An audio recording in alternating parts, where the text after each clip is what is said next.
కర్ణాటకలోని చిక్కమంగళూరుకు చెందిన తప్పిపోయిన వ్యక్తిని అతని 56 ఏళ్ల భార్య తన 33 ఏళ్ల ప్రియుడు సహాయంతో అతనిని హత్య చేసినట్లు పోలీసులు గుర్తించి అరెస్టు చేశారు. దర్యాప్తులో వారికి సహకరించిన మరో ఇద్దరిని కూడా అదుపులోకి తీసుకున్నారు. అరెస్టు చేసిన వ్యక్తులను మీనాక్షమ్మ, ఆమె ప్రియుడు ప్రదీప్, అతని ఫ్రెండ్ సిద్ధేష్ విశ్వాసులుగా పోలీసులు నిర్ధారించారు. వీరంతా కడూరు నివాసితులు. మృతుడు సుబ్రహ్మణ్య వృత్తిరీత్యా దర్జీ అని పోలీసులు వెల్లడించారు. మీనాక్షమ్మను కోర్టు ముందు హాజరుపరిచి సోమవారం జ్యుడిషియల్ కస్టడీకి పంపినట్లు అధికారులు తెలిపారు. పోలీసులు తెలిపిన వివరాల ప్రకారం జూన్ 2న మీనాక్షమ్మ తన భర్త సుబ్రహ్మణ్యం మే 31న బయటకు వెళ్లి తిరిగి ఇంటికి రాలేదని కడూరు పోలీస్ స్టేషన్లో ఫిర్యాదు చేసింది. అన్ని చోట్ల వెతికిన అనంతరమే ఫిర్యాదు చేస్తున్నట్లు చెప్పింది. కేసు నమోదు చేసిన పోలీసులు సుబ్రహ్మణ్యం మొబైల్ ఫోన్ లొకేషన్ను ట్రాక్ చేశారు. జూన్ 3వ తేదీన పట్టాలపై సగం కాలిన కాలు కనిపించిందని రైల్వే పోలీసులు కడూరు పోలీసులకు సమాచారం అందించారు. అనంతరం పోలీసులు ఆ డెడ్ బాడీని స్వాధీనం చేసుకున్నారు. కేసు దర్యాప్తులో భాగంగా సీసీటీవీ ఫుటేజ్ చెక్ చేస్తుండగా సుబ్రహ్మణ్యం దర్జీ దుకాణం సమీపంలోని సీసీటీవీ ఫుటేజ్లో మే 31న ప్రదీప్, సిద్ధేష్ విశ్వాసులతో కలిసి కారులో ఎక్కడం గుర్తించారు. మేము 3 వ్యక్తులను అదుపులోకి తీసుకున్నాం. వారు ప్రశ్నించినప్పుడు నేరం అంగీకరించారు. జూన్ 8న మేము వారిని కోర్టు ముందు హాజరుపరిచి రిమాండ్కు తరలించామని దర్యాప్తుతో సంబంధం ఉన్న ఒక పోలీస్ అధికారి తెలిపారు. ప్రస్తుతం వారు జ్యుడిషియల్ కస్టడీలో ఉన్నారు. వారు సుబ్రహ్మణ్యంను చంపి మృతదేహాన్ని పడేసినట్లు అంగీకరించారు. కాబట్టి దొరికిన మృతదేహం తప్పిపోయిన ఆయనదేనని స్పష్టమైంది.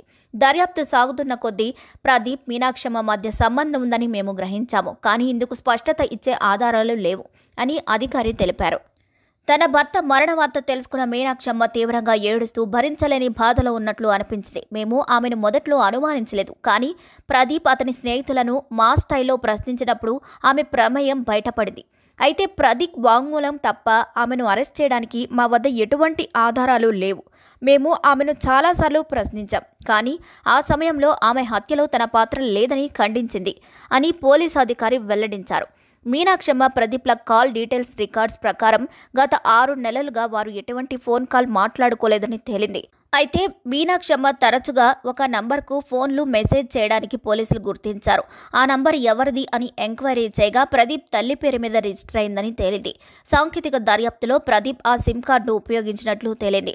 దీంతో కేసు మిస్టరీ వీడింది. 31న ప్రదీప్ ఇతర నిందితులు సుబ్రహ్మణ్యంతో మాటలు కలిపి మద్యం కొందామని చెప్పి తమ కారులో తీసుకెళ్లారు. అందరూ కలిసి సక్రేపట్న సమీపంలో ఒక ఏకాంత ప్రదేశంలో మద్యం సేవించారు. మద్యం మత్తులో ప్రదీప్ సుబ్రహ్మణ్యంను గొంతు కోసి చంపేశాడు. తర్వాత వారు మృతదేహాన్ని తగలబెట్టడానికి ప్రయత్నించారు. కానీ అది పూర్తిగా కాలేదు. దీంతో అక్కడే వదిలేసి వెళ్లిపోయారు. తన భర్త చనిపోయాడని నిర్ధారించుకున్న తర్వాతే పోలీసులను సంప్రదించిన దర్యాప్తు అధికారులు తెలిపారు. మీనాక్షమ్మ, సుబ్రహ్మణ్యుల దంపతులకు 2 కుమార్తెలు కూడా ఉన్నారు.